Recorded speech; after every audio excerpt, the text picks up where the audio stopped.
Si vous pensez que plus de mégapixels veut dire plus de qualité, bravo, vous vous êtes officiellement fait arnaquer. Je suis Drax, votre technicien de l'ombre, et aujourd'hui, plutôt que de vous vendre un appareil photo une blinde pour 3 mégapixels de plus, je vais plutôt vous dire pourquoi cette caractéristique n'est pas forcément utile.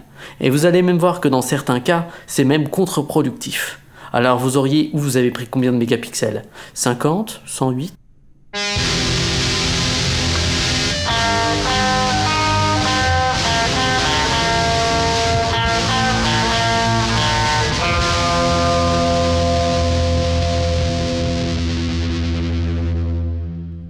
Si vous êtes intéressé pour des prochaines vidéos, je suis présent que si vous abonnez et que vous mettez la cloche. Pour le reste, je suis obligé d'être là, mais il faudrait taper mon nom.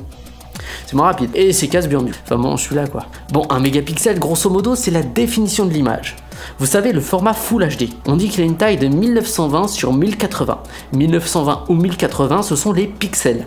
Il y a dans la largeur 1920 pixels et en hauteur 1080 pixels. Ça donne un format 16/9, car 1920 correspond à 16 fois la valeur 1080 quand on la divise par 9. Oula, c'est mathématique. Et c'est pas fini, car si on multiplie les deux valeurs ensemble, on tombe sur 2 073 600. C'est le nombre total de pixels dans l'image, et ça correspond à 2 mégapixels. 2 millions de pixels, c'est 2 mégapixels. J'ai pris la Full HD, mais vous imaginez bien que si vous voulez une meilleure définition, il faut plus de mégapixels. Pour la taille de l'Ultra HD, on peut la calculer. C'est 4 fois plus que le Full HD. Donc on est sur une définition de 3840 sur 2160. C'est 8 millions et des brouettes, soit environ 8 mégapixels. 8 mégapixels en doublant uniquement la hauteur et la largeur, c'est énorme. Ouais, mais on a un avantage. C'est que ces tailles, ce sont les plus grandes qu'on puisse trouver sur un téléviseur et un téléphone. Vous pouvez avoir plus, mais le confort n'est pas augmenté pour autant. On estime que pour de l'Ultra HD, si on se tient à 1 mètre de distance, une télé entre 1,2 m et 1,16 m de diagonale est recommandée. Autrement dit, c'est très grand.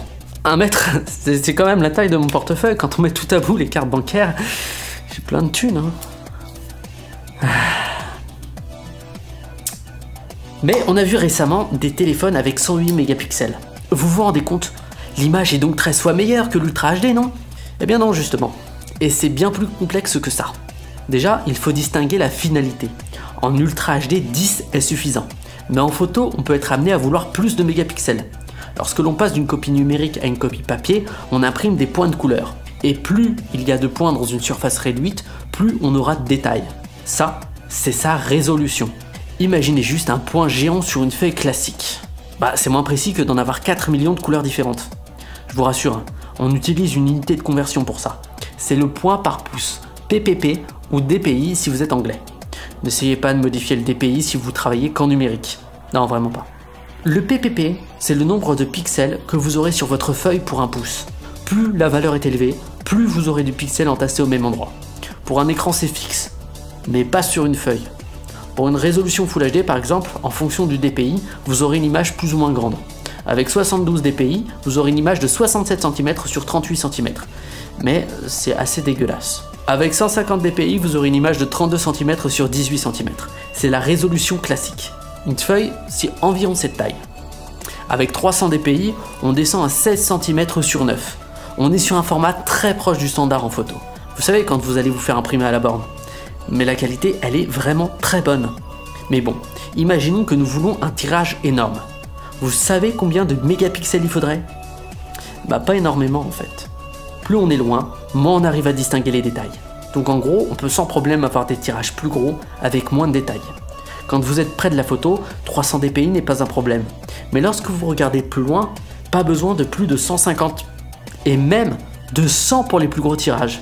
La vérité, c'est que pour une utilisation quotidienne en 2021, on n'a pas besoin de plus de 12 mégapixels. Alors parlons des cas pas quotidiens justement. Et des cas, il y en a 3. Le premier, c'est le recadrage, celui le plus courant. Prendre une photo avec une grande définition permettra de zoomer dedans. Et ça tombe bien, ça fait bien longtemps que les appareils font 20 mégapixels. Le deuxième cas, c'est pour certains professionnels. La définition est très importante, mais on parle de magazines ou d'affiches très pro. Enfin, on peut parler des tirages d'art. 108 mégapixels, c'est pour permettre de se rapprocher très près d'une très grosse image. À 300 dpi, c'est une image d'1 mètre sur 1, et 300 dpi, c'est pour voir les détails à 20 cm. On ne voit absolument pas la photo entière. Petite donnée importante. Les imprimeurs demandent généralement une résolution de 150 dpi pour des gros tirages. C'est une facilité. En fonction de la distance de vision, le dpi, lui, il varie énormément. En gros, plus on est proche, plus il faut de dpi. À 150 dpi pour 12 mégapixels, on peut aller jusqu'à 67 cm sur 50 et c'est vraiment très grand. Bon, on a vu que vous n'aviez pas besoin de plus de 12 mégapixels pour une grosse partie de votre utilisation. Alors maintenant, je vais enfoncer le clou. Avoir trop de mégapixels peut être contre-productif. Connaissez-vous la matrice de Bayer? Pour l'instant, on va la mettre au placard. On ne va parler que des photosites. En gros, le capteur de l'appareil photo est composé de plusieurs millions de photosites, autant que le nombre de mégapixels en fait. La taille du capteur étant identique en fonction des formats, seule la taille des photosites change. Et un photosite, comme son nom l'indique, c'est un site de photo. Non, c'est pas ça. Photosite. C'est un capteur de photons, évidemment. Qui ne sait pas ça? Hein? Toi, tu sais pas? Moi non plus. Et plus le capteur photosensible est gros, plus il capte de rayons lumineux. Cela va rendre la prise de mesure par le capteur beaucoup plus fiable que s'il ne captait que peu de rayons. Regardez, prenons l'analogie que l'on m'a expliquée. Il est tard, c'est la pluie qui commence à se lever, le vent souffle un peu dans une prairie. On est dehors, et dehors il y a 2 bacs. Un de 1 mètre cube, l'autre de 4 mètres cubes. Si on laisse les 2 bacs dehors sous la pluie,